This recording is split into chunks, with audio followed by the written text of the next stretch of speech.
Hey there, comic book fans. I'm back from the comic shop again this week. And this week, I got 6 comic books plus 1 magazine. I also got some back issues from eBay. Just a few things, some Chris Geruso alternate covers. I'll show you those in a minute. But we'll start with my top of the printer comics. These are... Of course, X-Men was his 58 classic Neal Adams cover. And this is a black and white comic from 1984. I can't remember who did it, even though I just looked. But it's now, and I noticed the logo. It was like copying the X-Men logo too. This is Max of the Regulators. I think there's 3 issues of it, and I have a soft spot in my heart for this crazy comic. I guess it's a mix between Judge Dredd and Looney Tunes out in space, kind of. As you can tell, it wears its Looney Tunes influences on its cover there. As it says, "This planet isn't big enough for the 2 of us." But I always bought this back in 1984. I read it every, 10 years. It's just a goofy black and white comic. And of course, we all love this Neal Adams cover. Speaking of covers, the covers I got this week, I think it was 2012, Chris Geruso, my friend, and you've seen him on my Friday night show, did some alternate covers for Image. And I collected about 5 or 6 of them, I think, but I never got these ones. So I decided to look on eBay for them and found them. Cyberforce #1, this one is Chris Geruso, and Morning Glories number, what number is this? Morning Glories issue number 23. And of course, Walking Dead 103, take on the first issue. So now I've got all the 2012 Chris Geruso alternate covers. I think they cost me, got them in one lot, altogether $18, so they're $6 a piece, shipping and tax included. And then let's see, the first comic this week, Plastic, Death and Dolls, issue number 3 of 5, is this, or 6? Can't remember if this is 5 or 6 issues. Does it say there? I don't remember. Hold on. Nope. But I've been buying this team of Doug Wagner Story and Daniel Hilliard. I've been buying, this is the 3rd series I bought of theirs, so I'm enjoying this one. And they're all kind of weirdo serial killer related. And this guy right here is a weirdo serial killer. There's his mom's skull that he keeps in the refrigerator. So that's always fun stuff. Now let's see, what did I get here? Stand Still, issue number 1 of 8. $5 comic, and this one is thick and heavy. It's got a heavy cardstock, plus it's about, 48 pages. Probably saw who does this? Lee Lowridge, who's a colorist, I think. I like his colors. He's doing the story in color, and the art is by someone named Andrew Robinson. I can't remember the description of it, but something about it made me buy it. Boy, there's a lot of room on the top and bottom of this one. That's a little strange. So I figured I'd check out the first issue. We'll see how it is. Boy, that's a heavy comic. That's the heaviest comic I felt in a while. Then we've got Paranoid Gardens, issue 2. This one, I was lucky they had it. Boy, the sunlight, direct sunlight is really hitting my shirt.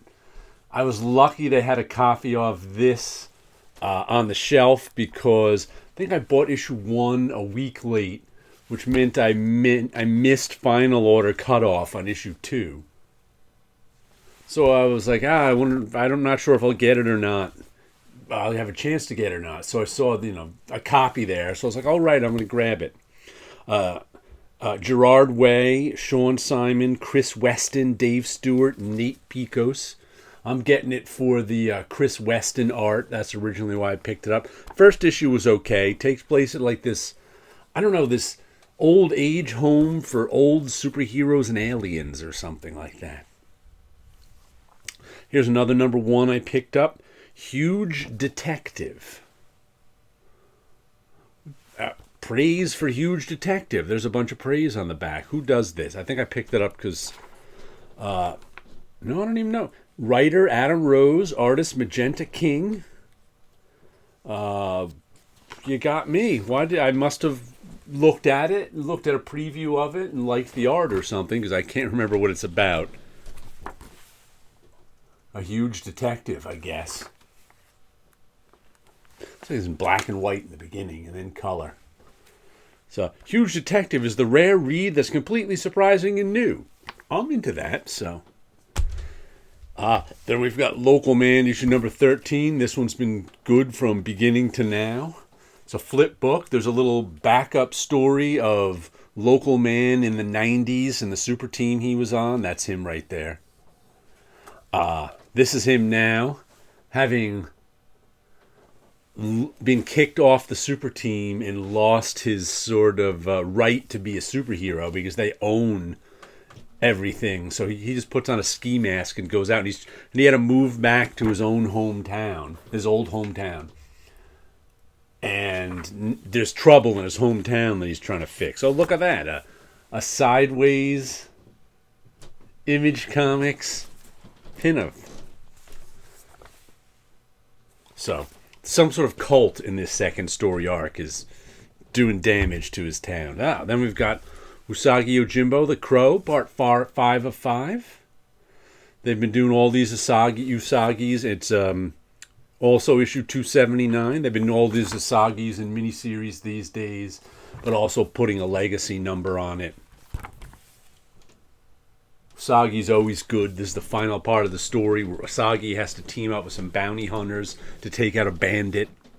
And then the final thing I got, the magazine, is I decided to pick up Alter Ego, the John Romita tribute issue. I worked with John back in the first half of the 90s, so I'm interested in seeing a tribute to him.